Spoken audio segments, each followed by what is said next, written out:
I was at the hospital taking care of my husband after he'd broken both of his legs. While he was sleeping, the head nurse secretly slipped a folded piece of paper into my hand. "Stop coming. Check last night's security camera, 3:00 in the morning." Welcome to Martha's Stories. I share new life stories here every day, and I'd really appreciate it if you hit subscribe and liked my video. Drop a comment down below telling me where you're watching from and what time it is for you, right? Now, I read every single comment and it helps me to know I'm not alone in this. Mercy Hospital, right in the heart of Chicago, was unnervingly quiet. The whole white building felt like a giant beast fast asleep. Only the faint green lights in the hallway and the cold, flickering glow of the exit sign cast a chilling light on the walls. The smell of antiseptic, bandages, and old bed linens mingled with that lingering scent of sickness. It was the kind of hospital smell that, if you breathed it in for too long, made your head heavy and your lungs tight. I sat hunched on a folding chair next to the hospital bed. My back was half propped against the wall and half suspended in midair. My spine ached as if someone were twisting it by hand, a dull throb that made me tremble. But I didn't dare move too much. The slightest creak from the chair would make the man on the bed frown and groan. That man was my husband, Terrence Vankel. He lay perfectly still, both legs encased in thick white casts and suspended in a traction frame. A tangled mess of ropes and pulleys, he looked like a specimen fate had put on display. Terrence let out a soft moan, his voice weak and broken. Beads of sweat dotted his forehead, and his eyebrows were knitted together in a single dark line. I shot up instantly, my own legs so numb they felt like they didn't belong to me. I poured a glass of warm water, stuck a straw in it, and held it to his lips, whispering, "Terrence, drink some water. It'll help with the dryness. Just sip slowly." He struggled to open his eyes. The same eyes that once melted my heart with their kindness were now bloodshot, looking at me with a mixture of guilt and weakness. "Maya, this is too hard on you," he rasped. "I was so careless on the road, and now you have to take time off work to care for me. I feel so useless." I managed a faint smile, trying to keep my voice steady. "Don't be silly. We're husband and wife. The stronger one helps the weaker one. You're laid up now, so I'll take care of you. If it were me, you'd do the same. This is our life, not someone else's. There's nothing to be ashamed of." I used a tissue to wipe a few drops of water from the corner of his mouth, but my heart felt a deep, sharp pang. 3 days ago, Terrence had a car accident on his way home. The Chicago police report concluded it was due to brake failure. His car had slammed into a concrete median. He was lucky to be alive. But the doctor, after looking at the x-rays, had sighed and told me, "Severe fractures with nerve compression. You need to prepare yourselves. There's a chance he might be in a wheelchair for a long time." For a man whose career was just starting to stabilize, those words were a death sentence. And for me, Maya, a 30-year-old forensic accountant, it felt as if someone had just demolished the house I had spent nearly 10 years building brick by brick. Our careers, our home, our plans to have children, all the dreams we had sketched out together, were put on an indefinite pause in a single night. For 3 days, I had barely slept. During the day, I sat in that chair by his bed, monitoring his IV drip and medication while juggling emails and reports from my firm on my laptop. At night, I would wake up every 2 hours to help him shift his position, give him a sponge bath, and change his bedpan, making sure the casts stayed dry. Every nerve in my body was stretched as tight as a violin string, ready to snap at the slightest touch. "Where's Jasmine?" Terrence asked after a few sips, his eyes scanning the room. He tried to sound casual, but his gaze swept quickly around before landing on the empty chair on the other side of the bed. "She went home to make you some bone broth. She said she'll bring it tomorrow to help you get your strength back. I had to practically force her to go home and get some sleep," I replied while adjusting the flow of his IV. Jasmine was Terrence's younger cousin. She had just graduated from college and moved to the city from a small town in Georgia to find work, staying with us until she could find her own place. She was sweet-talking and quick on her feet. For the past 3 days, she had been a lifesaver, running errands, handling paperwork, and buying meals. Without her help, I probably would have collapsed. Thinking about it, I felt genuinely grateful. Don't let her work too hard. And you need to get some rest, too. "You look paler than the patient," Terrence sighed, closing his eyes, his voice tinged with pity. I was about to tease him to lighten the mood when the door creaked open. The soft sound of wheels rolling on the tile floor followed. The woman who entered was the head nurse, Hattie Gable. She was in her late 40s, not beautiful, with a face that was always impassive, the kind of person who had seen so much life and death that nothing surprised her anymore. She spoke little and worked efficiently, normally keeping a professional distance from patients' families. But for some reason these past few days, she would always give me an extra glance as she passed by. It wasn't a look of annoyance, but more like she was thinking something over and then deciding against it. "Bed 7, time for your medication," Nurse Gable said, pushing her cart toward Terrence's bed, her voice low so as not to disturb the other patient in the room. I quickly stood up and moved aside. "Thank you, Nurse Gable. You work so hard." She didn't reply. She put on her gloves and gently lifted the blanket to check his casts and the urinary catheter. Her movements were skilled, but her eyes were as sharp as a scalpel, darting from Terrence's face down to his legs before settling on the IV bag. "Ma'am, could you go to the nurse's station and grab 2 more bags of saline for me? This one is almost empty and I'm out of singles on my cart." She turned to me unexpectedly, her tone leaving no room for argument. I was a little taken aback. Tasks like this were usually handled by nursing assistants, but her serious expression kept me from asking questions. I nodded and turned to walk out the door. Just as I passed her, I felt something small and cool pressed into my hand. A small folded piece of paper was slipped into my palm with incredible speed. The sharp, cold sensation startled me like being prick-picked by a needle. I almost cried out, but when I looked up, Nurse Gable had her back to me, pretending to adjust Terrence's pillow. With her other hand hidden behind her back, she made a swift gesture, bringing her index finger to her lips in a clear signal for silence. My heart seized. The instincts of someone who spends her days working with numbers and spotting irregularities told me immediately that something was wrong. I didn't turn back or stop.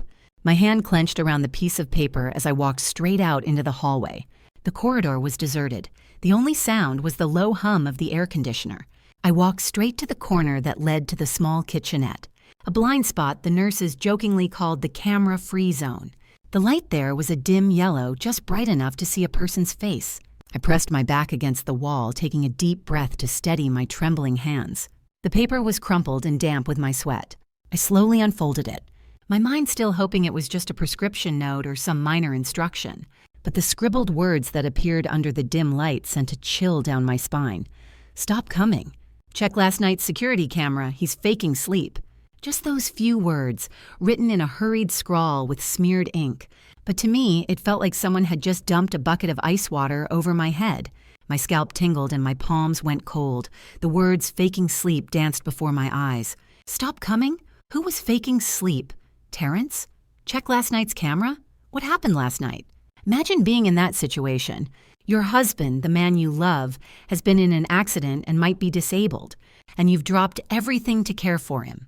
Then, in the middle of the night, a woman as famously stoic as Hattie Gable secretly hands you a note like that. Anyone who says they wouldn't be terrified must be made of stone.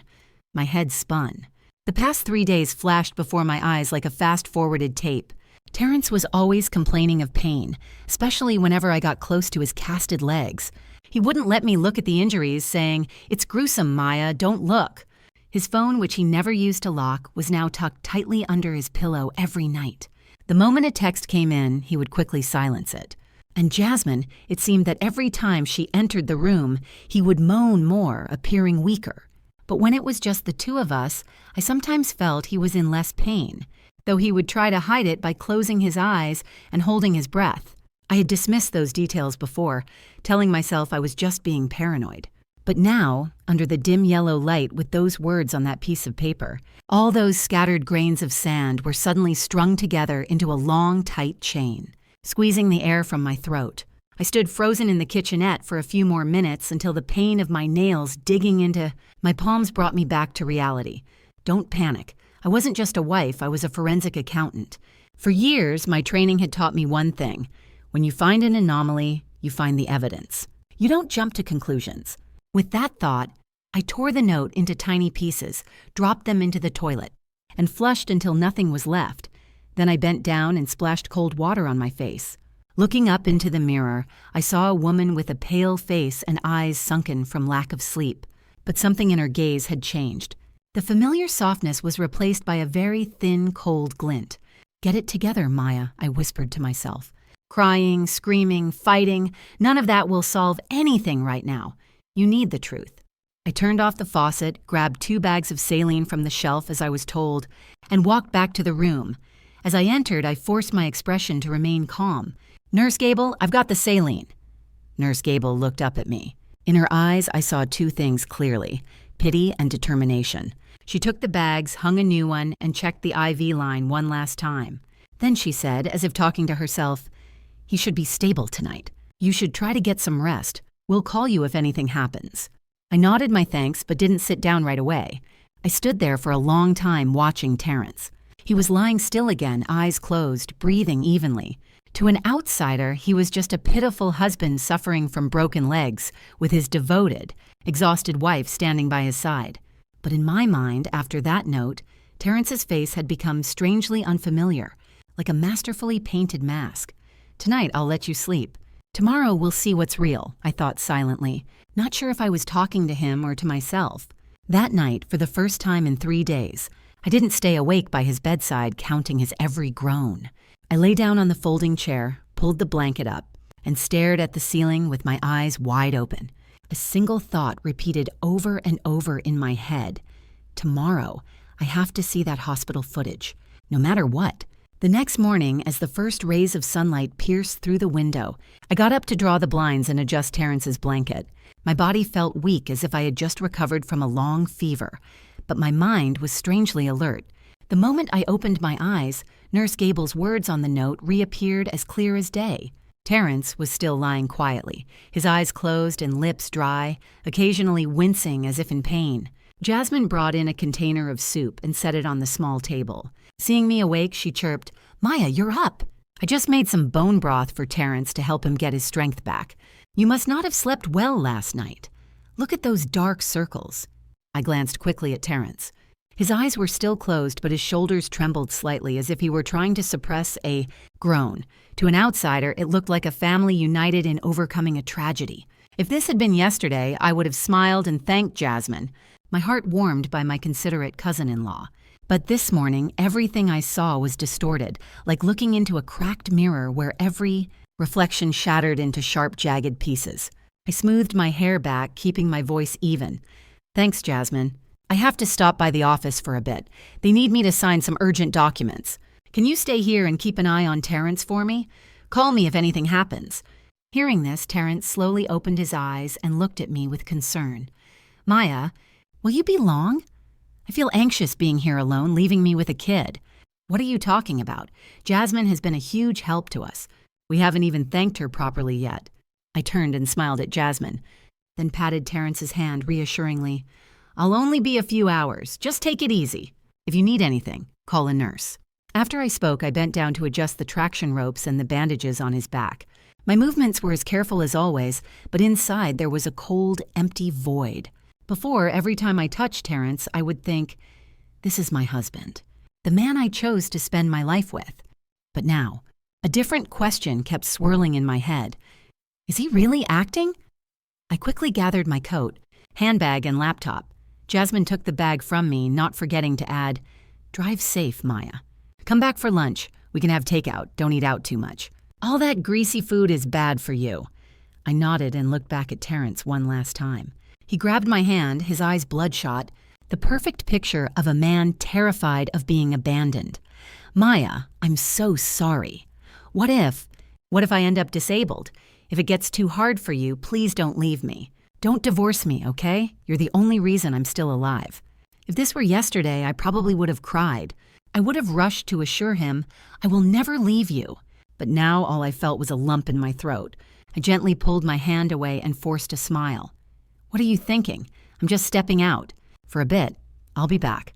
Lie still and don't move around too much or it will hurt more. Jasmine is here and the nurses are here. No one is abandoning you." I turned and walked out of the room. The door clicked shut behind me, a soft sound, but to my ears, it was the sound of a life splitting in two. Instead of heading for the main exit, I went down to the parking garage. It was a vast, dimly lit space that smelled of gasoline and damp concrete. I found a secluded spot, parked close to the wall, rolled up the windows, and locked the doors. Only in that sealed space did I allow myself to exhale a long, slow breath. I took out my phone and found the contact for Marcus Quincy, a guy who was a few years behind me in college and now worked in cybersecurity for a major software company. I sent him a text. "Marcus, I need your help with something personal. It's urgent and has to be completely confidential. I'll pay you well." The read receipt appeared almost instantly, typical for a guy who lived glued to a screen. "What's up, Maya? Just tell me what you need. A round of drinks is on you next time." I bit my lip and typed, "I need to see the internal security footage from Mercy Hospital. Orthopedic ward, room 307 from around 1 now in the morning to 3 now in the morning last night. Is there any way you can get access?" As soon as I sent the message, my heart started pounding. I knew I was doing something that wasn't exactly by the book, but I also knew that if I didn't, I might spend the rest of my life living in a terrifying state of uncertainty. A moment later, Marcus called me directly. "Maya, this is a big one. It's a public hospital and their system isn't a joke, but it's not impossible. Give me the exact hospital name, location, and a picture of the room door. I'll see if I can track the internal IP. But Maya, I have to ask, are you sure you want to see this? Some things, once you see them, you can't unsee." I paused for a moment. Marcus's voice made me feel like a client hiring a private investigator, but there was no turning back. I said softly, "I'd rather be hurt once than live with this doubt for the rest of my life. I'll send you the picture now. Please try to get it for me this morning. Afternoon will be too late." "Okay, stay near the hospital somewhere with a decent Wi-Fi signal. I'll let you know how it goes. If I get a link, I'll send it so you can stream it directly. Don't download anything. It could be traced."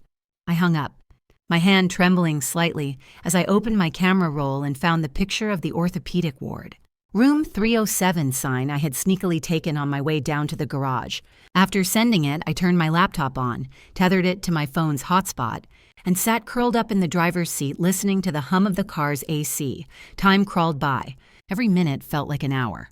While I waited, my mind automatically started replaying old memories. I remembered when we first started dating. Terrence was so hardworking. He would ride his motorcycle all the way from Oak Park to Bronzeville just to bring me a container of homemade soup because he heard I was stuck working late at my first job. Back then, I believed there were still plenty of sincere men in the world. After we got married, he started a small construction supply company.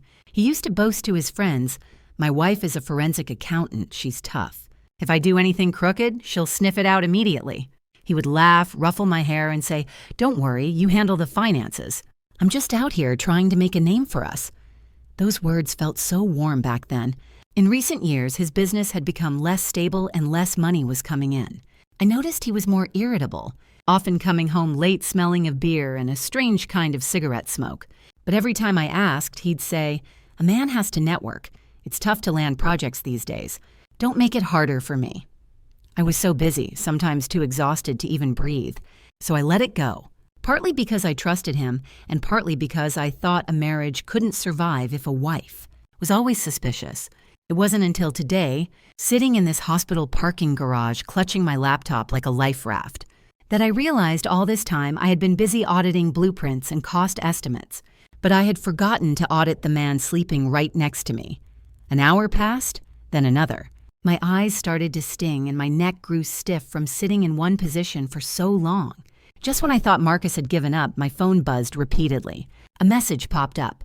"Maya, I'm sending you a link. It will only be active for 30 minutes. Then it will expire. When you watch, turn off all external sound and use headphones. Whatever you see, stay calm. Don't do anything rash. I'm serious." I took a deep breath, plugged my headphones into the laptop, opened a browser, and clicked the link. The screen showed a black window, which a few seconds later resolved into an image. It was a top-down view from a ceiling-mounted camera, black and white but clear enough. The angle covered most of the room. Terrence's bed, the folding chair I always sat in, the door, the small table. The timestamp in the corner read, room 307, 1:58 a.m. I dragged the timeline to around 2 in the morning, the time I remembered finally giving in to Terrence's pleas to go home, shower, and come back early in the morning. The image was clear. A woman with her hair in a high ponytail wearing a light jacket, it was me, was bustling around tidying things up, then leaning down to say something to Terrence before opening the door and leaving. The door closed and the room in the video fell silent. Terrence lay motionless like a dead fish. I clenched my fists, my fingers trembling slightly on the trackpad. A tiny sliver of hope remained. Maybe Nurse Gable had misunderstood. Maybe he just moved a little. Not enough to be called faking sleep. But less than a minute later, the thing I dreaded most appeared. Stark and undeniable. Terrence's eyes snapped open. They were quick, alert, with none of the groggy, pained look he always had around me. He lifted his head, scanned the room, and then propped himself up on his elbows. The movement was sharp and steady. Nothing like that of a man with severe fractures who was supposed to be immobilized. I could clearly see his legs, still in their casts, lifting up and down, rotating side to side. He even stretched to grab the phone he always hid under his pillow, tapping on it with a look of such casual ease it was hard to believe. A soft thud echoed in the car. It was the sound of the pen dropping from my hand onto the floor. I bit my lips so hard I could taste blood, but I didn't tear my eyes away from the screen. A few minutes later, the door in the video opened and Jasmine walked in carrying a large bag, probably food. The camera didn't capture smells, but I could almost imagine the scent of fried chicken and warm beer wafting through the screen. As soon as she walked in, Jasmine grinned. "Brought you the good stuff." "Is Maya gone?" Terrence, no longer moaning, chuckled, his voice clear. "Yeah, she just left." God, I was starving. "It's been 3 days of soup and half bowls of whatever bland stuff Maya brought. Hand it over." He snatched the bag, and inside was a box of fried chicken and a few cans of beer. His hands moved nimbly, tearing off a piece of chicken and biting into it with gusto. A stark contrast to the man who claimed he could barely swallow when I was there. Jasmine sat on the edge of the bed, leaning in to pat his leg through the cast, giggling, "Eat slowly, you'll choke. I was so worried about you, but you have to keep playing the part of the suffering patient. If Maya gets suspicious, the whole thing is ruined." Terrence, still chewing, patted her back and then gave her a light slap on the behind, seemingly oblivious to the camera. "You're a great actress, Jasmine. Without you helping me, she'd never have bought it. Looks like she's softening up. A few more days and she'll agree to sell the Bronzeville brownstone. Once that's sold, we pay off the debts and we'll still have over $1 million left. Plenty to start over somewhere else." The words Bronzeville brownstone exploded in my head. It was the 3-story house my parents had left me. The deed was in my name. When we got married, I had agreed to let Terrence live there, but I had always considered it my inheritance, my final safety net if life ever got rough. But in my husband's plan, it was just a life raft for him, a piece of bait to keep his demons at bay. Jasmine couldn't hide her excitement. "Are you sure Maya will sell? She seems gentle, but she can be stubborn." "That's why she's easy to fool," Terrence scoffed, twisting the cap off a beer and taking a long swig. I had my doctor friend talk to her, scare her with all the worst-case scenarios. Then I'll act all hopeless, tell her I'm afraid of being a burden. Maya will always choose to sacrifice. She has a big heart for everyone but herself. You just wait. Once the house is sold, I'll give you half. We can go to Miami or San Diego, open a bar or something. We can live well. No need to stay here and look at her face all day. I saw Jasmine lean her head on his shoulder, her voice dropping. "What about the loan sharks? I heard you owe them a lot." "Yeah, well, a debt is a debt. Once we have the money, we can pay it off." He shrugged. "I owe them about $200,000. The interest is piling up, but that house will solve everything. Don't you worry. The important thing is that Maya has to sign the papers." Jasmine was quiet for a few seconds, then asked hesitantly, "So when will you divorce her?" I saw Terrence frown, slightly annoyed at the question, but he quickly forced a reassuring smile. "After everything is settled. If I divorce her now, she'll get suspicious and it'll ruin everything. Don't worry, it's over between us. I mean, what woman could stand a disabled, debt-ridden husband? She'll leave me eventually. Then I'll be the one who was abandoned, the victim. I'll have the money and I'll have you. Smart, right?" I couldn't listen anymore. My headphones were still on, but my lips were salty from biting them. I pulled the headphones off and the sound of my own breathing filled the silent car like it belonged to someone else. Outside in the parking garage, a few people in white coats walked by silently, their soft-soled shoes making almost no sound. No one knew that inside a small car right under the hospital, a wife had just witnessed her husband's entire betrayal. I didn't cry. My eyes were strangely dry, as if my tears were too scared of this truth to show themselves. The first thing I felt wasn't grief, but humiliation. Humiliated for being so underestimated. Humiliated for priding myself on being sharp, on being able to account for every dollar in a multi-million-dollar project, only to let the man I shared my bed with turn me into such an easy mark. I thought of the Bronzeville brownstone, of the afternoons my dad would sit on the front steps in his old t-shirt sipping iced tea, watching me come home from school, his eyes always smiling. I thought of my mom, how every Thanksgiving she'd make a huge pot roast, telling me to always cherish the house. "This house is your anchor. It's your roots," she'd say. Those roots in Terrence's eyes were just collateral for loan sharks. I suddenly burst out laughing, a dry, hollow sound that echoed in the car like a stranger's voice. Anyone passing by would have thought I was having a breakdown, but that laugh was like flipping a switch. In an instant, my mind shifted from panic to ice-cold clarity. I opened my phone and texted Marcus, "Save that clip for me." From the moment I left the room until Jasmine came in and they talked. Get as much of their conversation as you can. I'll save a copy myself. Thank you. I owe you big time for this. Marcus replied immediately. I've already downloaded it, trimmed it, and I'm sending it to you through a secure channel. Keep it safe. Don't let anyone touch it. Do you need me to call someone? I stared at the words, my lips pressed into a thin line. No, I'm okay. This is my mess. I'll handle it. Please don't tell anyone. Act like this never happened. After sending the text, I sat up straight and looked at myself in the rearview mirror. It reflected a woman with disheveled hair and sunken eyes, but her gaze was no longer trembling. In that moment, I understood with perfect clarity. From this second on, the gentle, patient Maya of the past was dead. What was left was Maya the accountant, the woman of numbers, of balance sheets, of cold hard audits.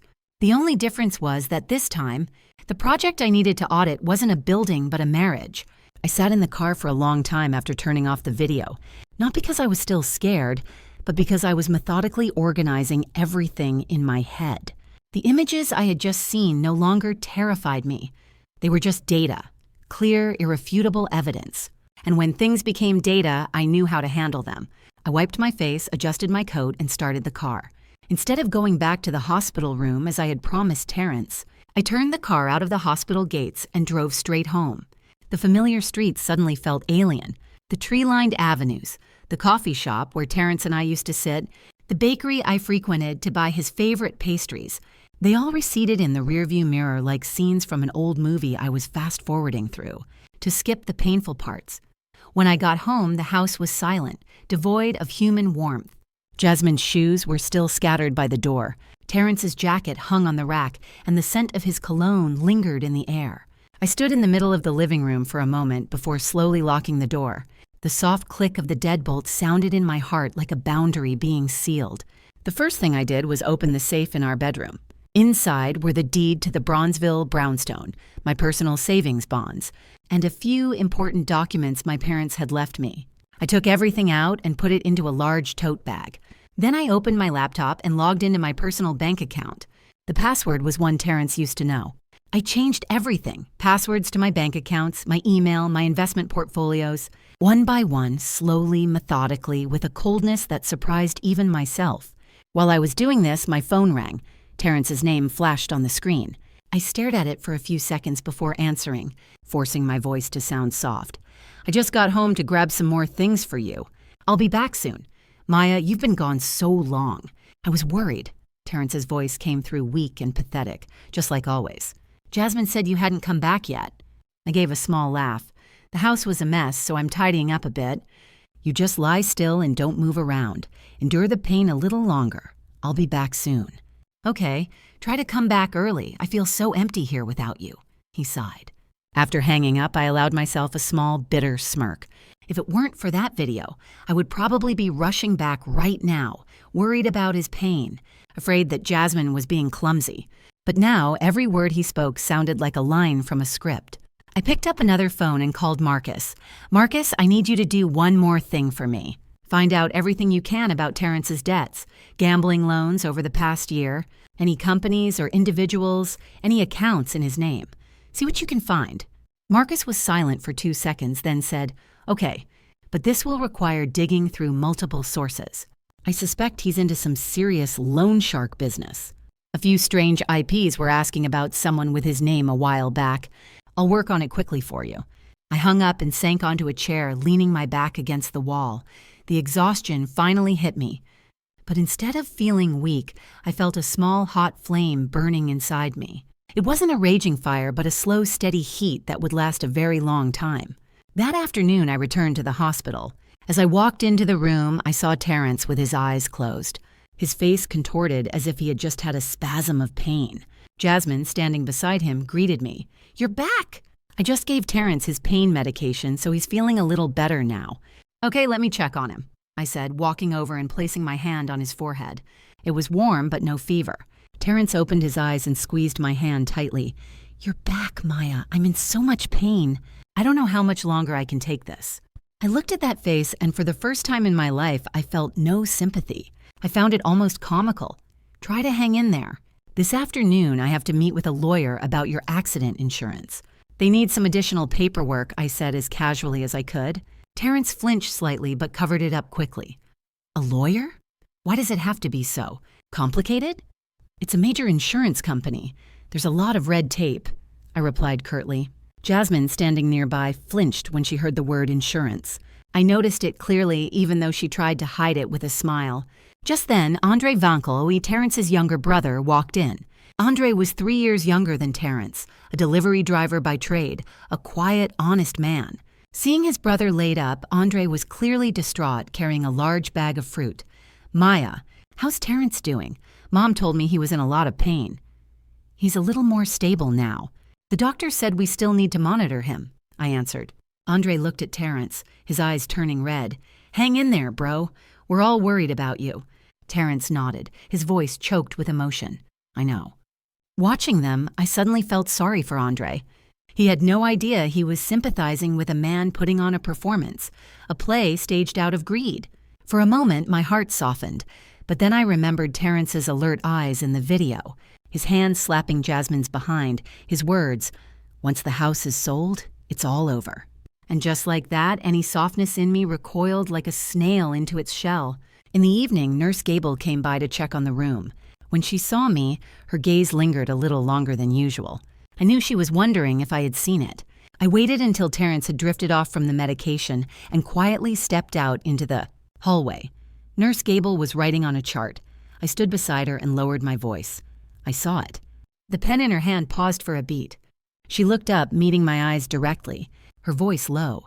"So what are you going to do?" I glanced back toward the room where Terrence was, lying, then looked back at her. "I can't say right now, but I need you to help me keep this a secret, at least for now." Nurse Gable nodded without asking any more questions. I knew she was the type of person who only said what was necessary.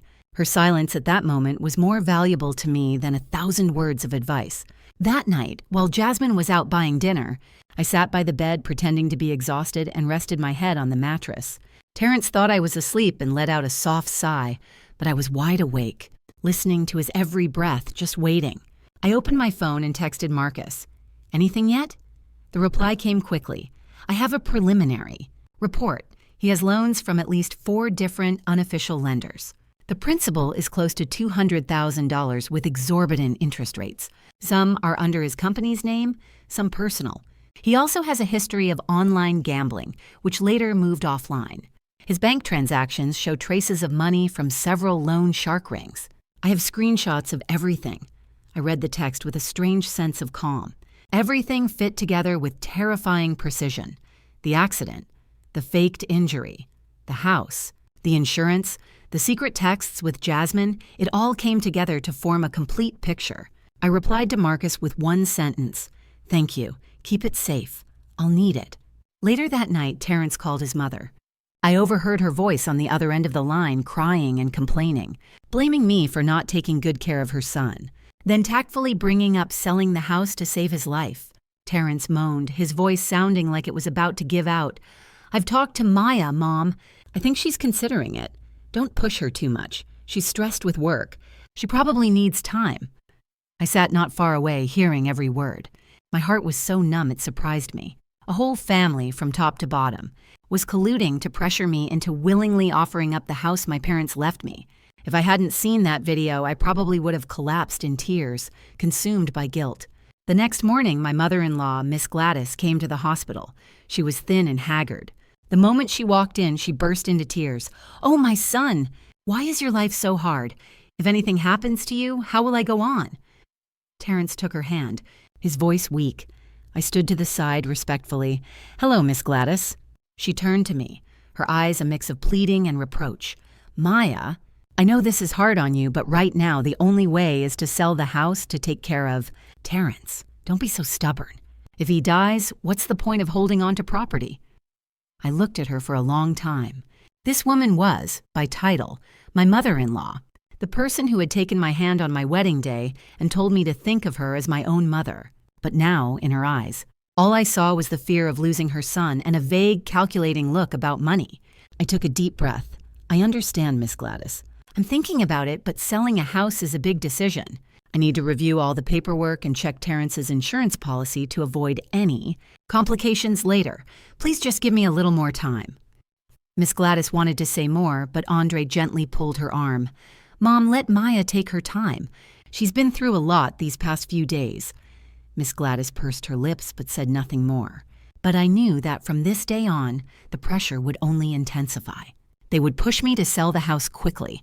Terrence and Jasmine would act out their parts even more dramatically, and my mother-in-law would be the trump card Terrence used to play on my compassion. That afternoon, when everyone else had gone out to eat and it was just me and Terrence in the room, he pulled my hand, his voice very soft. "Maya, have you thought it through? I'm scared that if we wait too long, it will be too late." I looked deep into his eyes, not avoiding his gaze for the first time. "Don't worry. If I sell, I'll sell, but everything has to be clear and transparent. I don't want to lose the money and then be accused of abandoning my husband later." A flicker of relief crossed Terrence's eyes. He thought I was finally giving in, but I thought to myself, "Oh, I'll sell it, but not in the way you think." After that conversation, Terrence's attitude toward me changed noticeably. He became gentler, held my hand more often, and his eyes were always filled with gratitude. He would even shed a tear or two when talking about his fear of becoming a burden to me. If this had been before, I might have believed it was real. But now, for every tear he shed, the image of him munching on fried chicken, drinking beer, and slapping Jasmine's behind flashed in my mind. I watched him perform, my heart as cold as ice. My mother-in-law started visiting the hospital almost daily. She stopped her harsh accusations and switched to a softer approach. She would hold my hand and whisper, "Maya, I know you love Terrence very much, but our family situation isn't what it used to be. Please just sacrifice a little. Once he's better and his business is back on its feet, you can buy another house." I would just nod non-committally to get her to stop. Andre, on the other hand, was different. Every time he came to visit his brother, he would stand quietly in a corner watching Terrence for a long time, as if he wanted to say something but held back. Once, as I was walking him out, he pulled me aside and whispered, "Maya, Terrence has been acting strange lately. Sometimes I walk in unexpectedly and he's perfectly still. But other times I can hear him on the phone and his voice is completely normal. Maya, be careful." I looked at Andre, my heart stirring. From the outside, it looked like I was being cornered with no one on my side. But it turned out someone else had noticed the inconsistencies. "Thank you, Andre," was all I could say. That evening, Jasmine came back very late. When she entered the room, she was wearing a strange perfume. Terrence gave her a quick, sharp look. I noticed everything. Jasmine placed a bowl of soup on the table and said softly, "Maya, I have a job interview early tomorrow morning. I probably won't be able to come in and help with Terrence as much for the next few days. I hope you understand." I nodded. "Of course. You're young. You have to think about your future. I'm here and the nurses are here." Jasmine kept her head down, avoiding my eyes. She flinched when Terrence's hand subtly squeezed hers for a brief second before letting go. My eyes turned cold. I knew she was scared. Scared I would notice. Scared everything would be exposed. And when people get scared, they make mistakes. That night, when the room was quiet, I secretly checked the messages from Marcus. He had compiled a complete file on all of Terrence's debts, including transfers he had made to accounts linked to gambling. There was even a recording Marcus had bought from someone in the Loan Shark group. Terrence's voice was frantic, promising to get the money by any means necessary within 2 weeks. Listening to it, I closed my eyes. So that was it. The deadline they were pushing me to sell the house for was actually to save Terrence's own skin. From his lenders, I knew I couldn't tip my hand. The moment Terrence knew I had the full story, he might do something desperate. I had to continue playing the part of the devoted wife, willing to sacrifice everything for her husband. The next morning, I proactively told my mother-in-law, "I've thought a lot about it. If selling the house can save Terrence, I'll sell it. But I need to work with the bank and a real estate agent to make sure everything is done properly, so we get a good price. I don't want to sell it at a loss." Miss Gladys's face lit up. "That's wonderful, dear. Thank you." If Terrence knew, he would be so happy. She turned to the bed, holding Terrence's hand and sobbing. "Son, your wife has agreed to sell the house. You have to live. I won't let you die." Hearing this, Terrence seemed to gain a new burst of energy, his eyes welling up with tears. "Maya, you're my savior. Even if I die, I'll never forget what you've done for me." I smiled and bowed my head. "Don't say that. I'm doing this for our family." But in my heart, a cold voice echoed. "Yes, for our family, but not the family you're scheming for." That afternoon, I left the hospital early, using the excuse that I had to go home to find some documents. On the way, I went straight to a law office tucked away in a quiet alley. Attorney Sterling was a lawyer I had worked with on a construction contract dispute. He was a few years older than me, calm and discreet. After I told him the whole story, from the accident and the camera footage to the debts, he sat in thoughtful silence for a long time. "Legally," he finally said, "if we can prove that Terrence staged the accident or falsified his injuries for insurance fraud, the consequences will be severe. But for now, you shouldn't file a complaint yet. Their plan is to have you willingly sell the house, so let them believe you're doing just that. In the meantime, my firm will help you gather more concrete evidence." I nodded, my hands resting on his desk, trembling slightly. "I don't need them to go to jail right away. I just need to protect my parents' property, and I don't want to be accused of abandoning him later." Attorney Sterling looked at me for a moment and said quietly, "You're stronger than I thought." I just gave a weak smile. "I'm not strong because I don't feel pain. I'm strong because I can't afford to break down right now." That evening, I returned to the hospital. When Terrence saw me arrive late, he was frantic. "Where have you been? I called you several times, but you didn't pick up." "I was meeting with a real estate agent. They looked at the house today. There's a lot of interest, but we haven't settled on a price yet," I replied calmly. Terrence's eyes lit up. "Really? How much did they offer?" "Around $800,000, I said slowly. "But I haven't agreed. I want $900,000. That was lower than the market rate. I intentionally quoted a low price so they wouldn't suspect I was stalling. As expected, Terrence nodded, looking anxious. "Yeah, as long as it sells quickly. That's what matters. We can figure out the price later." I looked at him and said nothing more. In my eyes, his sell quickly meant meeting the deadline for his debts, not for any broken leg. That night, Jasmine snuck out again. I pretended not to notice. I needed her to be away from the hospital more often so Terrence would lose one of his secret pillars of support. And just as I predicted, without Jasmine around, Terrence became visibly agitated. His pain started to become inconsistent. Sometimes he would forget his role and sit up a little too straight. I saw it all. 2 days later, my mother-in-law came to rush me about signing the papers to sell the house. I told her the agent required original documents, which would take a few more days. She was clearly displeased but held her tongue since she was relying on me. Andre, however, grew quieter and quieter. Once, while helping me carry things to my car, he suddenly asked, "Maya, if Terrence did something wrong, would you forgive him?" I looked straight into his eyes. "What do you think?" Andre looked down. His voice choked. "I just hope if he's done something wrong, he stops in time." His words made my heart sink for a moment, but then I understood. Some mistakes can't be fixed just by stopping. When you've wagered with money, honor, and even lives, there's no turning back. That night, after Terrence fell asleep from his medication, I went out to the hallway and stood by the window looking down at the dimly lit parking lot. My phone buzzed, a text from Marcus. "The lenders are getting impatient." One of them said, "If he doesn't pay on time, they're coming to the hospital to talk. You need to be careful. I think something is going to happen within the week." I gripped my phone tightly. My time was running out. This play, I had to bring the curtain down before those people made their entrance with violence.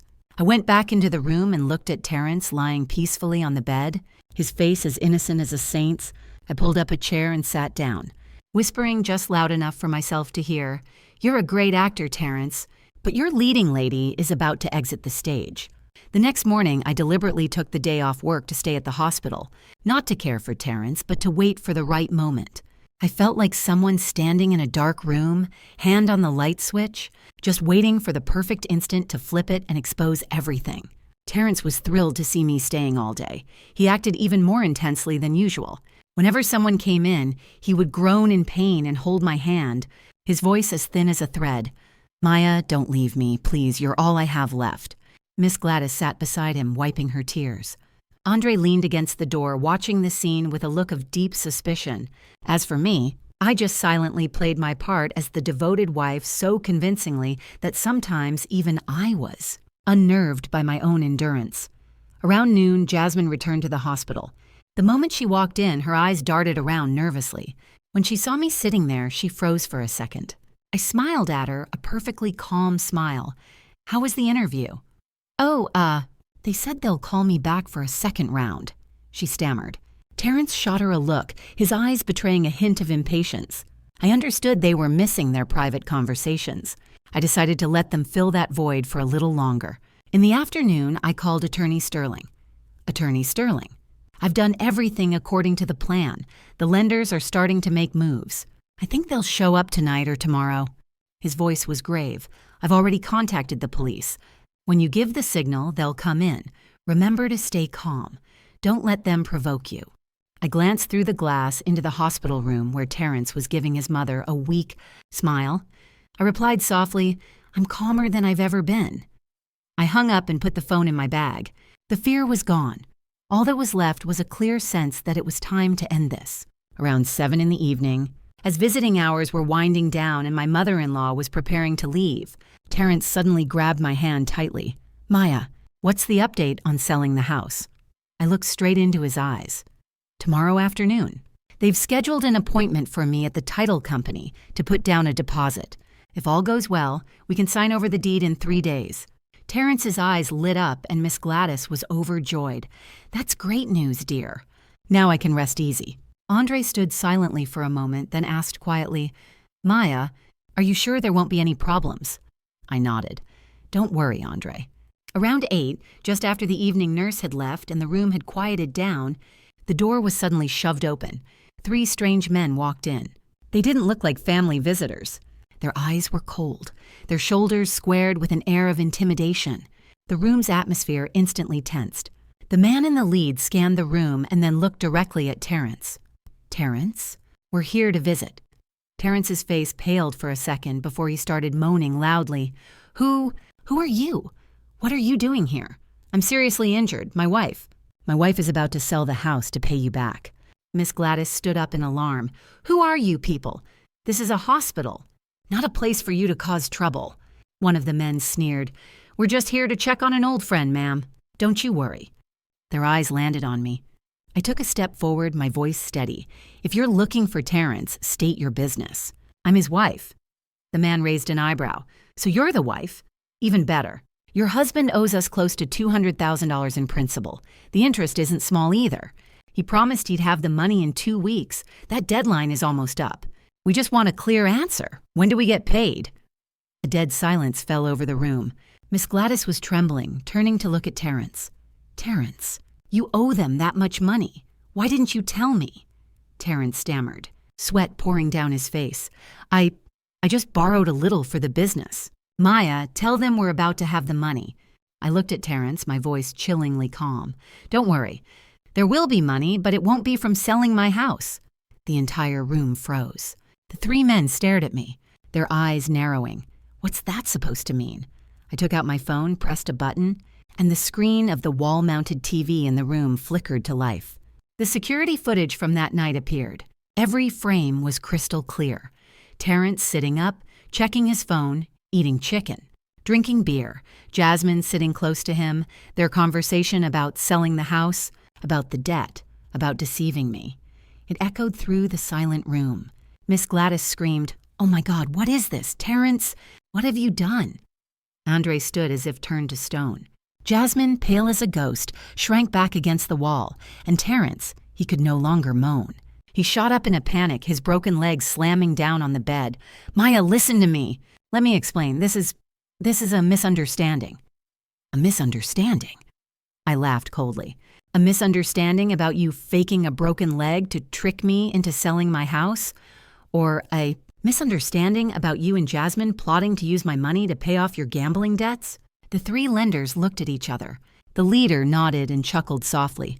"Well, damn, I never thought Terrence had this kind of nerve." I turned to them. "The money he owes you is from his gambling debts. I have nothing to do with it. But I have already spoken with my lawyer and the police. All of this evidence has been sent to them. If you cause any more trouble here, he won't be the only one in a bad spot." The man squinted at me for a long moment, then burst out laughing. "Fine. We won't get involved in your family drama, but Terrence, you still owe us. This is the last chance we're giving you." They turned and left without another word. The hospital room was plunged into a heavy silence. Miss Gladys wailed, beating her fists on Terrence's chest. "You've ruined me, son! What have you done to get into this mess?" Andre stared at Terrence, his eyes filled with heart-wrenching disappointment. You would lie to your wife, lie to your own mother. All for money?" Jasmine, trembling, sank to her knees. "Maya, I was wrong. Terrence manipulated me. I never thought it would go this far." Terrence looked at me, his eyes for the first time showing his true nature, terrified and desperate. "Maya, I'm begging you, don't leave me. I was wrong, I really was." I looked at him for a long, long time. I wasn't angry anymore, and it didn't hurt like it did at first. All that was left was a deep, profound exhaustion. "You weren't wrong just once. You were wrong the moment you chose to lie. The moment you put my parents' house on the line for your gambling, there was nothing left to save between us." I turned to Miss Gladys, my voice slow and deliberate. "Miss Gladys, I have given everything to this family, but from today, I am no longer your daughter-in-law." Miss Gladys froze, then collapsed onto a chair. I looked at Andre. "I'm sorry I couldn't preserve the good image of your brother for you." Andre was silent, his eyes red. Then I turned my back and walked away. Behind me, there were cries, calls, and moans, but I didn't stop. Terrence's play was over, and from now on, I would write my own life. I left the hospital that night. The wind was cold and sharp. The streetlights cast long, pale yellow streaks on the damp asphalt. For the first time in years, I walked through the city without feeling like I belonged anywhere. Before, no matter where I went, I always had a place to return to called home. Now that home had become a wound. I went back to the house my parents left me, the house that had almost been traded for Terrence's dirty bets. The door closed behind me. I leaned against the wall and slid down to the floor, burying my face in my hands. As strong as I had been at the hospital, here I was just as weak. My tears fell. Not because I still loved Terrence, but for myself, for all the foolish years I had wasted. The next morning, I woke up early and called Attorney Sterling. My voice was firm. "Please help me finalize the divorce proceedings as quickly as possible. I don't want to drag this out for another day." Attorney Sterling was silent for a moment, then replied, "Rest assured, Maya. With all this evidence, the divorce and the division of assets will be very straightforward. You will not be responsible for any of his debts." I nodded, even though he couldn't see me. What I needed right now wasn't a victory on paper, but a clear line drawn so I could step out of Terrence's life. That afternoon, Andre came to my house. He stood at the gate for a long time before ringing the bell. When I opened the door, he kept his head down. "Maya, I'm sorry. I had no idea Terrence was like that. If I had known." I looked at him with a mix of sadness and pity. "I don't blame you, Andre. You did nothing wrong." "He did." Andre hesitated. "Mom, she was at the hospital all night crying.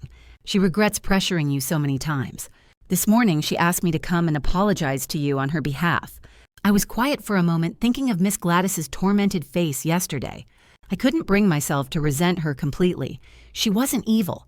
She was just blinded by her love for her son. Go back and tell your mother I'm not angry. But what's between Terrence and me can't be changed." Andre wiped his eyes with his sleeve. "I just hope you can find peace after this." "Yes," I said. "I hope so too." After that day, I never went back to the hospital. I delegated all legal matters to my lawyer. I didn't want to see Terrence again. Didn't want to hear another excuse from that man. Everything I needed to understand, I already understood. A week later, I received a call from an unknown number. It was Miss Gladys. "Maya, I'm sorry. I was wrong. I only trusted my son and made you suffer. Now I understand that you were the one who was hurt the most." Her voice trembled, punctuated by labored breaths. I was silent for a long time before I replied, "Miss Gladys, I don't blame you, but I can't come back. I'm too tired." On the other end of the line, her voice broke, and then there was only the sound of soft crying. I hung up, my heart heavy as stone. Some pain comes not from hatred, but from the fact that there is no way back. On the day of the court hearing, Terrence was brought in. He was much thinner than before, his face stripped of its former arrogance. When he saw me, a faint glimmer of hope flickered in his eyes. "Maya, I know I was wrong. Please tell the judge to give me a chance." I didn't look at him. I looked straight at the judge and read my statement in a calm voice. Every word was like a clean cut, severing what little was left between me and Terrence. The divorce was granted quickly. We were officially no longer husband and wife. I was not responsible for any of his debts. The house was still mine. The rest of Terrence's life no longer had anything to do with me. Stepping out of the courthouse, I took a deep breath. The sky that day was incredibly blue, so blue that I found myself smiling. It turned out the sky had always been there. It was just that for all those years, I had forgotten to look up. A month later, I moved. Not because I was afraid of the memories, but because I wanted to start over in a new place. I requested a transfer to a new branch at my firm. The busy work kept me from dwelling on the past. One afternoon after work, I ran into Jasmine in front of a supermarket. She was much thinner, her face bare of its usual makeup. Seeing me, she froze as if she'd been turned to stone. "Maya." I nodded, not entirely surprised. "I'm sorry," she whispered. "I don't expect you to forgive me. I just wanted to say I was truly wrong." I looked at her, my heart free of hatred. What I had been through had pushed me beyond the limits of blame. "You're still young. You made a mistake. You paid the price. Consider it a lesson. Don't make the same mistake again." Jasmine burst into tears, nodding repeatedly. I walked away without looking back. To me, Jasmine had become a part of the past, nothing more. That night, I sat alone on the balcony of my new apartment, sipping hot tea and watching the traffic. Thin out on the street below, a light breeze blew and my heart was surprisingly calm. There was no more wrenching pain, no resentment, no self-torment, just a light emptiness, like the sky after a storm with only a few thin clouds remaining. I knew I wasn't fully healed, but I also knew I was on the right path.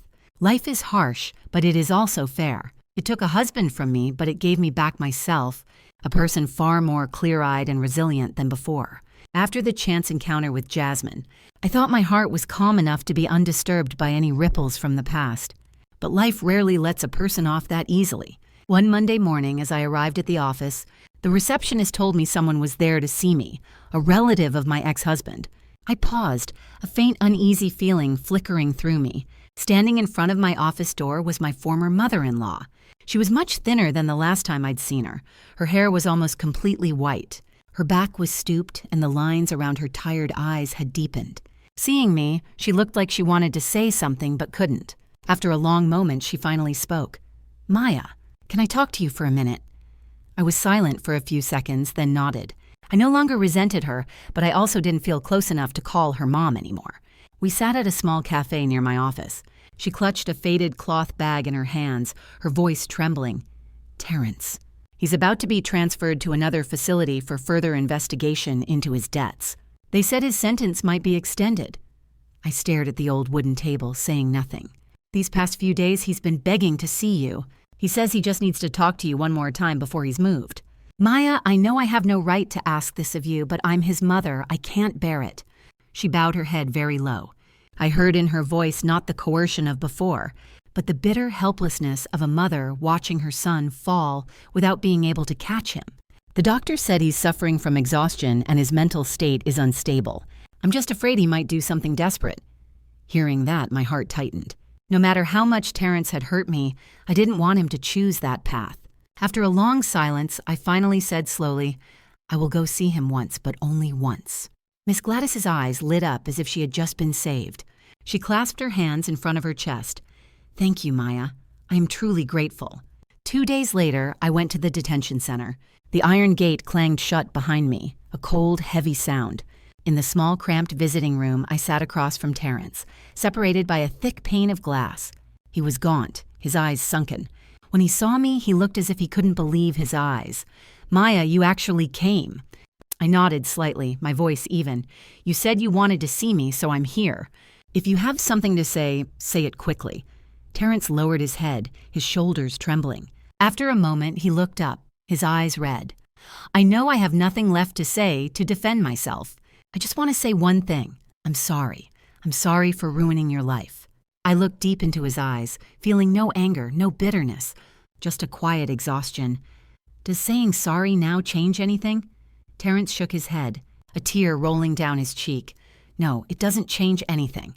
But if I don't say it, I'm afraid I won't be able to get through the years ahead. I was silent for a long time. In that moment, I realized the man sitting in front of me was no longer the Terrence I had once loved, nor was he the deceitful man from the video. He was just a defeated man stripped bare before the consequences of his own actions. Maya, if I could go back, I would rather have never met you than have met you and hurt you like this. I smiled faintly, a sad, belated acceptance. If we had never met, maybe I wouldn't have learned what it means to trust the wrong person or what it means to stand up after being broken. You taught me a very expensive lesson, but I've paid my dues. The rest is for you to carry. Terrence stared at me as if trying to burn my image into his memory for this final meeting. Maya, will you be okay? I will be, I answered succinctly. I stood up, placed my hand on the glass, and said my last words. Let's end it here, Terrence. I don't hate you anymore, but I can't go back. Don't hold on any longer. He placed his hand on his side of the glass, our palms meeting across an unbridgeable distance. I turned and walked away, my heart feeling incredibly light. Stepping out of the detention center gates, the afternoon sun felt strangely warm on my face. I knew I had just closed a chapter of my life for good. In the time that followed, life was quiet. My career was stable. I was promoted to a new position, more pressure, but also more rewarding. Andre still called occasionally to check in. He told me his mother's health was declining. I asked him to take care of her on my behalf, but I didn't have the courage to revisit that past again myself. One evening, I received a text from an unknown number. Maya, it's Jasmine. I just signed a job contract in another state. Before I leave, I just wanted to say thank you for not pushing me to the brink. I looked at the message for a long time, then replied simply, live an honest life, Jasmine. That's enough. I put my phone down, feeling a sense of peace. Everyone has to walk the path they choose. I was no longer responsible for carrying anyone else's burden. That night, I stood at the window of my apartment watching the city lights come on. The lights from thousands of small windows reflected against the dark sky like man-made stars. I suddenly realized that no matter how dark life gets, there is always light as long as you're willing to open your eyes and see it. I had once lived in the shadow of someone else's mistakes, but from now on, I would live in the light of my own choices. After seeing Terrence in the detention center, it felt like a heavy door in my heart had finally closed. The sleepless nights grew fewer, and the dull ache in my chest lessened. I started getting used to the new rhythm of life as a single woman, free but also solitary. Work during the day, home at night, occasional coffee with colleagues on weekends. Life passed without drama or tragedy, but also without the rose-tinted illusions of the past. One rainy afternoon, just as I was leaving work, Andre called. His voice was choked with emotion. Maya, Mom, she's very weak. The doctor says it's only a matter of days. She keeps asking for you. Could you come for a little while? I held the phone for a long time without answering. The rain was coming down hard outside, each drop hitting the office window with a sharp tap. I had told myself so many times that I wouldn't go back. But standing on the line between reason and humanity, I was still the one with a soft heart. Send me the address. I'll be there. The old hospital still had that familiar smell of antiseptic. When I walked into the room, my former mother-in-law lay motionless on the bed, her face gaunt, her eyes sunken, her breath as faint as a fragile thread. Andre sat by her bed holding her hand. He jumped up when he saw me. Maya! I nodded and walked closer. Miss Gladys struggled to open her eyes. When she saw me, a faint light flickered in her gaze. Maya, you came. I leaned down and took her frail hand. The same hand that had so often pointed at me in accusation now felt like just cold trembling. Bones. Yes, I'm here. Tears welled in her eyes and streamed down her temples. I wronged you so much, Maya. My whole life I only saw my son. I didn't see his true nature, and I let you suffer. I squeezed her hand gently, my voice slow. It's in the past. I don't blame you anymore." She began to cry audibly, her chest heaving weakly. "I don't expect you to forgive me. I just hope if there's a next life that I don't get to be your mother-in-law so that I can be a stranger and treat you with the kindness you deserve." Those words felt like a gentle knife slicing through my heart. I bowed my head, my own tears falling onto her dry, wrinkled hand. "In this life, our debt to each other is paid. You can rest now." She nodded faintly, her breathing slowing until the line on the heart monitor stretched into a long, flat tone. Andre broke down in sobs, but I just stood there silently, my heart empty. It wasn't the pain of losing my own parents, just a deep, weary sadness, like closing the final chapter of a relationship that had reached its absolute end. The funeral was simple. I was there for the whole thing, fulfilling my final duty as a daughter-in-law. Relatives looked at me with a mixture of curiosity, pity, and unease. I didn't care. I was just doing what my conscience told me was right. Terrence was not allowed to attend. I heard he had requested leave from the facility, but was denied. I looked at his mother's portrait and wondered how much pain she was in at the end, knowing her son was lost, but it was all too late. After the service, Andre walked me to my car. He bowed his head low. "Maya, I don't think I can ever repay your kindness." I placed a hand on his shoulder. "Just live a good life, Andre, that's enough. Don't let your mother worry about you from the other side." He nodded, his eyes red. Returning to my small apartment, I locked the door and leaned against it. For the first time in a very long time, I cried out loud, not for Terrence, not for his mother, but for a painful chapter of my life that had officially ended. I cried as if to say goodbye to the person I used to be, the blind, submissive woman who lived for others until she forgot herself. In the days that followed, I threw myself into work as a way of saving myself. I was put in charge of a large project that required constant travel. The busy pace left me little time to think. I realized I was much stronger than I had ever imagined. On a work trip to Philadelphia during a dinner with business partners, I met Elias Thorne, their lead engineer. He was reserved with a calm gaze. He wasn't overly friendly or curious about my personal life. Our conversation was just about work, life, and family. And when he walked me to my car, he smiled. "It was really nice talking with you tonight, Maya. If you don't mind, I'd like to take you out for coffee the next time you're in town." I was a little surprised, but I nodded. "Okay." On the way back to my hotel, I realized my heart wasn't as tightly sealed as before. I was no longer terrified of meeting a new man, nor did I feel pressure to either pursue or avoid a relationship. I was simply letting things happen as they would. That night, I stood in front of the mirror for a long time. The woman looking back at me no longer had that old, sad look. Instead, her gaze was calm, experienced, and self-possessed. I found myself smiling, a smile I hadn't seen on my own face in years. My life had lost so much, a marriage, a home, a sense of trust. But I had also gotten myself back, a person no longer living in fear and dependency. And I knew that ahead of me a new path was quietly opening up. It wasn't loud or colorful, but it held hope. After that business trip, Elias and I stayed in touch. It wasn't a whirlwind of messages, just occasional texts checking in on work. Sometimes he'd send me a picture of a construction site in progress. Other times I'd send him a newly completed audit summary. It was gentle, like a small stream trickling through rocks. Not loud, but enough to let you know you were no longer standing alone in an empty space. One weekend afternoon, Elias texted me, "Are you busy? I'm near your neighborhood. Could I buy you a coffee?" I looked out at my balcony. The sky was clear, the breeze was light. It was a rare afternoon when I wasn't buried in paperwork. I replied, "I'll be right down." The small coffee shop was tucked away on a tree-lined street. Elias was already there. When he saw me walk in, he stood up and pulled out my chair. He was the same as always, calm, polite, without a single wasted gesture. We talked about work at first, then gradually drifted to other lighter topics. Elias asked very gently, "Have you been living alone for long?" I stared into my coffee cup for a moment before answering. I got divorced a little over a year ago. Elias just nodded, not pressing for details. A moment later, he said simply, "I've been through a loss myself. I married young. My wife passed away in a car accident 4 years ago. Since then, it's mostly been just me and my work." For the first time, I saw a deep sadness in his eyes, but it wasn't tragic. It was quiet, like the surface of a still lake. I suddenly understood why he wasn't in a hurry about anything. We didn't speak of it again. as if we had a silent understanding that some pains don't need to be aired out with too many words. After that day, Elias started visiting me occasionally. Sometimes he'd bring a bag of fruit, other times just a cup of hot cocoa in the evening. He never overstepped, never demanded anything.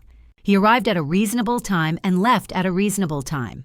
That respect for boundaries made me feel safe. One day, Andre called me with news that made me freeze. Terrence. He had a stroke in the facility. He's in the ICU right now.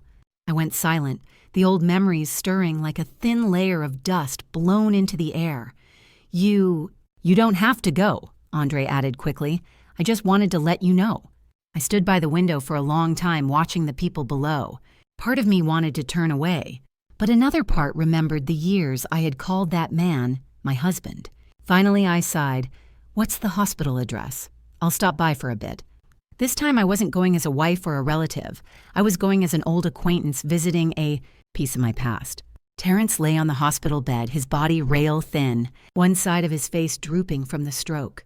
When he saw me, his eyes widened and his lips trembled, but he couldn't form any words. Andre stood beside him, his voice choked. The doctor said he's past the critical stage, but he'll likely have paralysis. On one side, I looked at Terrence, my heart not aching as I thought it would. All I felt was a faint, distant pity, like seeing a stranger suffering the consequences of his own choices. I walked closer, looked directly into his eyes, and spoke slowly, just loud enough for him to hear. Terrence, can you hear me? Live the rest of your life as best you can. The past between us, I'm not angry anymore, but we can't go back. Don't hold on. A single tear escaped from the corner of his paralyzed eye. I couldn't tell if it was genuine remorse or just fear of the disabled road ahead. I no longer cared to distinguish between the two. Leaving the hospital, I felt a strange sensation, not complete relief, but not heavy either. It was like setting down something I had been carrying on my shoulder for too long. My hands were finally free. That evening, Elias was waiting for me at the entrance of my building. He looked at me intently. Are you tired? I nodded slightly, not saying much. He just opened the car door for me, turned on the heater, and drove in silence. That silence didn't feel lonely. On the contrary, it felt safe. When the car stopped in front of my building, he said, if you ever need someone to talk to, I'm here. I turned to look at him. The streetlight cast a gentle, steady glow on his face. For the first time in many years, my heart fluttered, not from pain, but from a warm, tentative, yet genuine feeling. Thank you, I said softly. He nodded, not pushing me to say more. In the following days, I was busy rearranging my life. I had my former mother-in-law's ashes moved back to her hometown in Georgia as Andre had wished. I lit incense for her one last time, standing before her new grave for a long time. I no longer called her mom in my heart, but I bowed my head as someone who had once been family. On the way back, I texted Elias, I'm doing better now. He replied instantly, that's good to hear.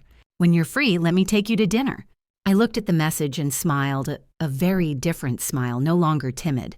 I knew I was strong enough to take another step forward, not to forget the past, but to keep the past from holding me back. After Elias's dinner invitation, I didn't reply right away. Not because I was hesitant, but because I wanted to ask myself one clear question: what am I still afraid of? I had been afraid of loving, of trusting, of even starting over. But I now understood that if I kept my heart locked up out of fear, I would spend my whole life on the defensive. I texted him back, I'm free this weekend. Elias replied with a single word, okay. But that one word was enough to make my heart feel warm. That weekend, we met at a small restaurant by the river. It wasn't fancy, just a few wooden tables under strings of yellow lights with a cool breeze blowing in from the water. Elias arrived early as always. He stood up when he saw me, his eyes not hiding his pleasure. Was the traffic bad? I shook my head. No, the ride was quick.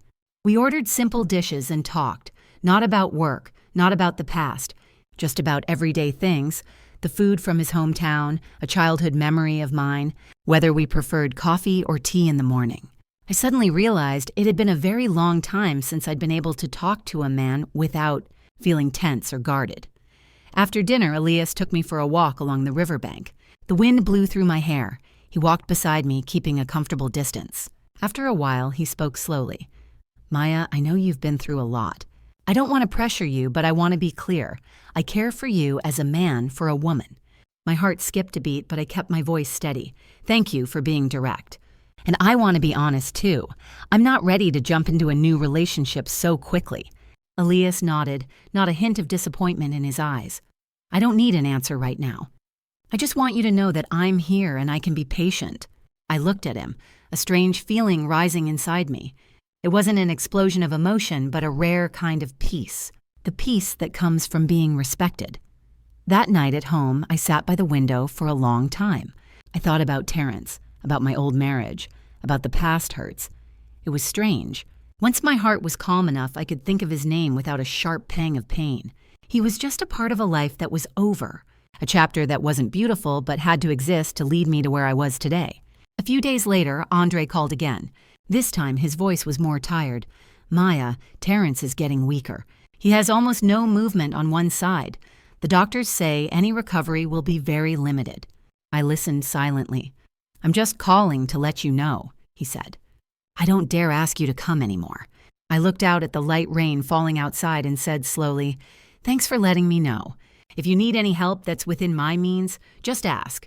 Andre's voice choked up. You're still so good to our family. We owe you so much. After the call, I let out a soft sigh. I no longer held any resentment for that family. All the debts, rights, and wrongs and losses had been paid in full over the past few years. I had kept only one thing for myself, the refusal to let my heart become bitter.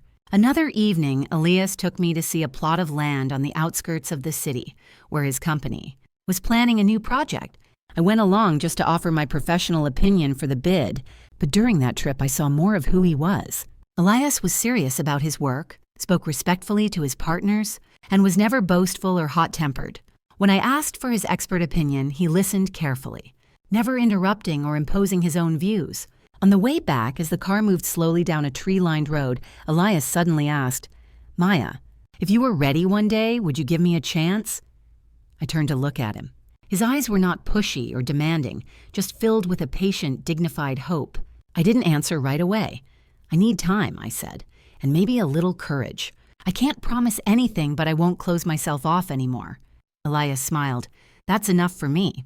In the days that followed, Elias and I saw each other more often, but we still maintained a comfortable distance. I began to realize that I was changing too. I was no longer afraid when I thought of the word future. I no longer assumed that happiness was a fragile thing destined to break. I was learning to live slowly, to appreciate the small moments, and most importantly, I was learning to trust again, cautiously, but not with a closed heart. One afternoon, I went to visit my parents' graves. Standing before the two simple headstones, I lit incense and bowed my head for a long time. I whispered as if to myself, Mom, Dad, I made it through. I'm not that weak little girl anymore. The wind blew softly through the grass. I felt as if somewhere my parents were smiling. That evening, Elias picked me up from my hometown. I felt a strange warmth in my heart. Between a woman like me, who was so familiar with betrayal, and a man like him, who had known great loss, we weren't rushing into anything. We were walking side by side, slowly, carefully, but sincerely. I knew the road ahead was still long, and I couldn't predict the future. But 10 years from now, if I were to look back on this period of my life, I believe I wouldn't regret giving myself a chance to live differently. Time passed slowly like a quiet river. Elias and I didn't call each other boyfriend and girlfriend, nor did we rush to define our relationship. We were simply present in each other's lives, just enough not to lose one another and just enough not to feel suffocated. I found a new kind of peace, not because I had someone by my side, but because I myself was no longer trembling at the thought of change. One early winter morning, Andre called. This time his voice was different, heavy. Maya, Terrence. He didn't make it. I stood silently by the window, my hand gripping the phone.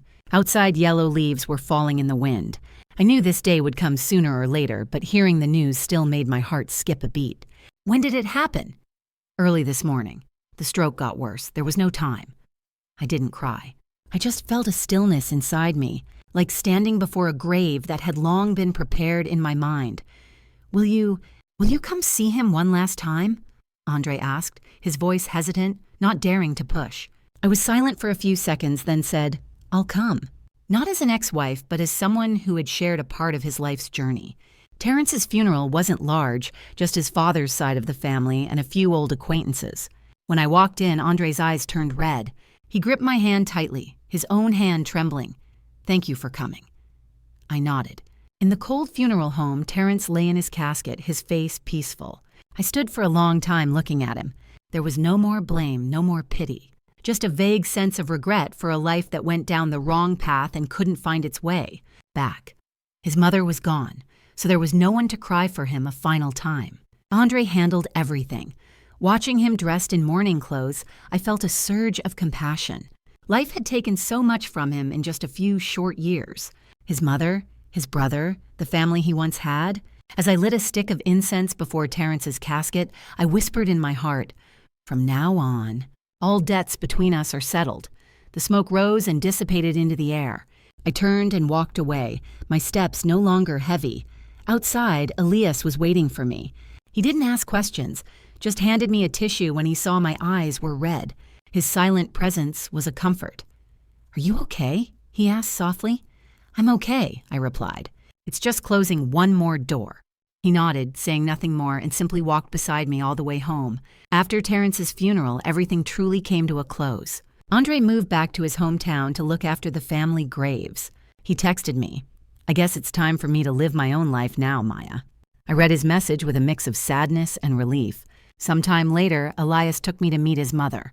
She was a gentle woman with silver-streaked hair who spoke slowly. I was nervous, like a young girl, even though my heart had been broken once before. She looked at me carefully and then smiled. "You must be Maya. Elias talks about you a lot." I bowed my head respectfully. During dinner, no one asked too much about my past. The conversation was simple and about everyday things. The kindness, free of curiosity, put me at ease. As I was leaving, Elias's mother took my hand. "You've been through a lot. From now on, just think of this as your home." A single sentence, and it made my eyes sting. It had been so long since anyone had spoken to me with such simple, unconditional kindness.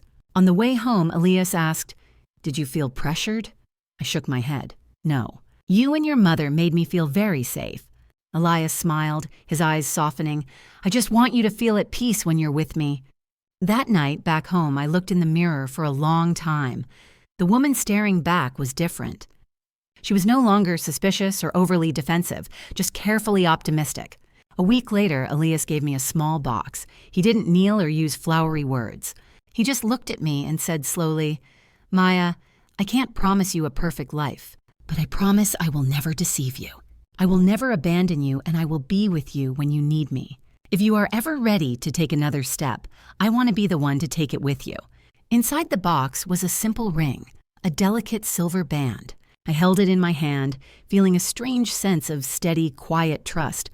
I didn't answer right away. I gently closed the box and looked at Elias.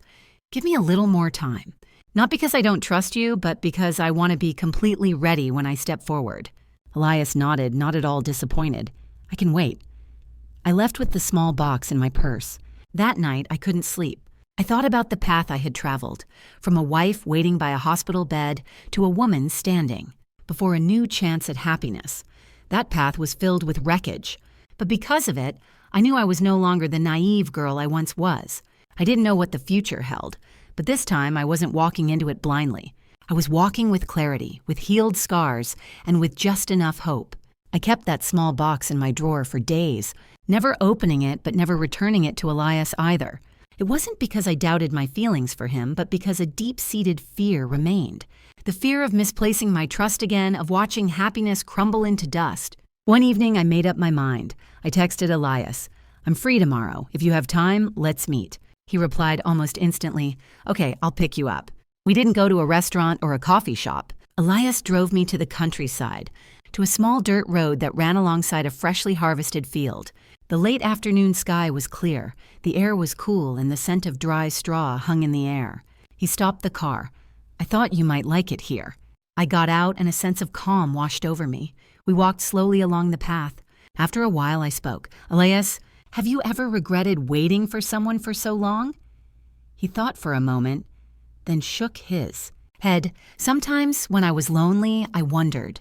But then I thought, if you rush into holding the wrong hand just to avoid being alone, The price is even higher.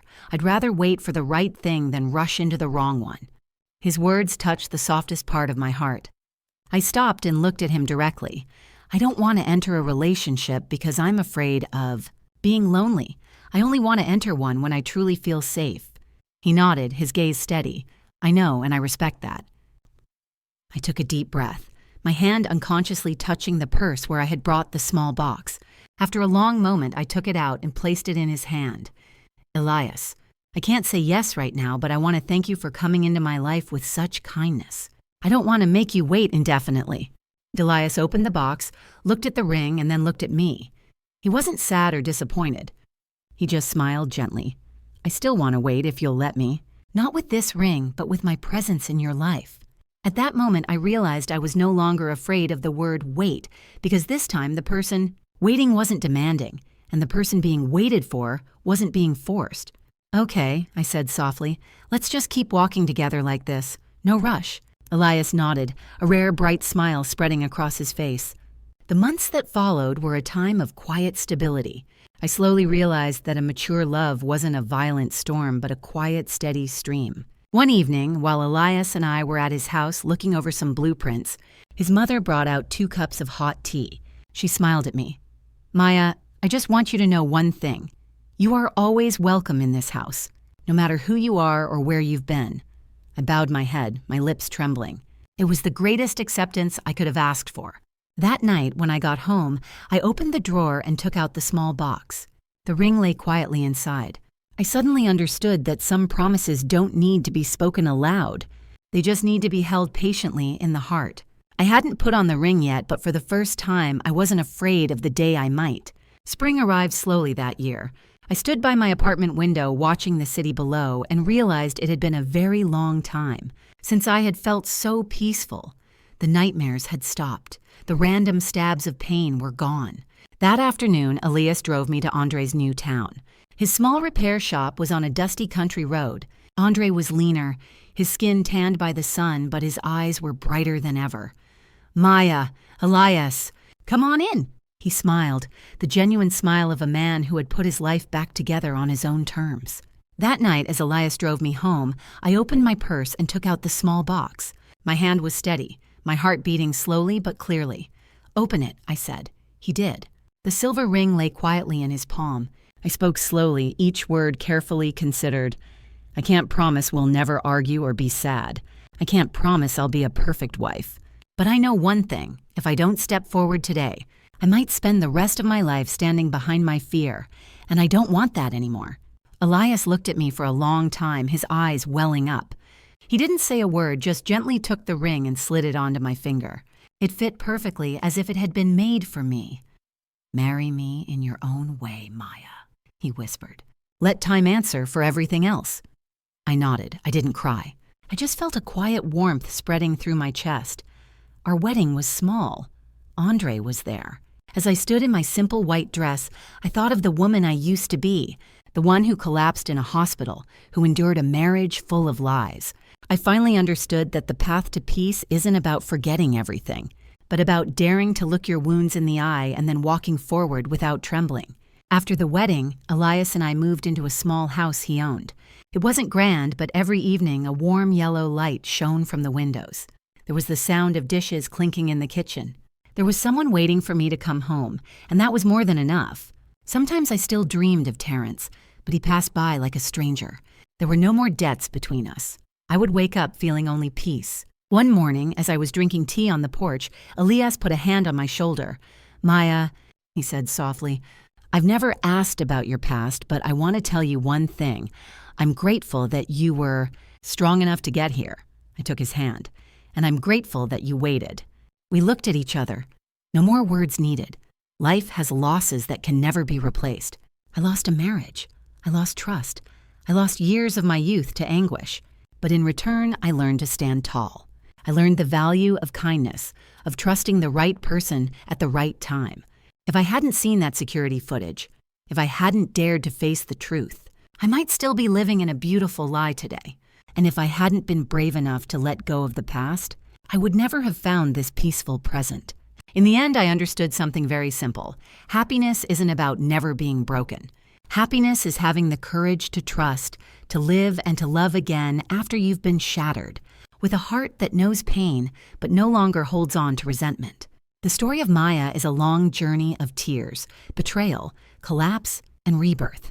From a wife living in blind faith, she paid a price in youth, dignity, and profound pain. But it was from that darkness that she learned to stand up, rediscovering the value of clarity, honor, and self-respect. This story is a reminder that while blind endurance may feel like noble sacrifice, it often only prolongs tragedy. When respect and honesty are gone, patience only deepens the wounds. The greatest lesson from Maya's story is not revenge or resentment, but the courage to face the truth, to choose again, and to take responsibility for one's own life. In life, you sometimes have to accept loss to hold on to what is more important, your own worth. Money can be earned again. Love can be rebuilt, but once self-respect is lost, it is incredibly hard to find. Don't cling to a toxic relationship for fear of being alone. Don't torture yourself to please others. Maya found happiness not because she was lucky, but because she deserved it. She deserved a peaceful life after all she had endured. Her new happiness came not as compensation, but as a result of her growth. If you find yourself in a situation like Maya's, remember that you have the right to choose your own life, no matter how late it may seem. Sometimes letting go is not a loss, but the beginning of a new life.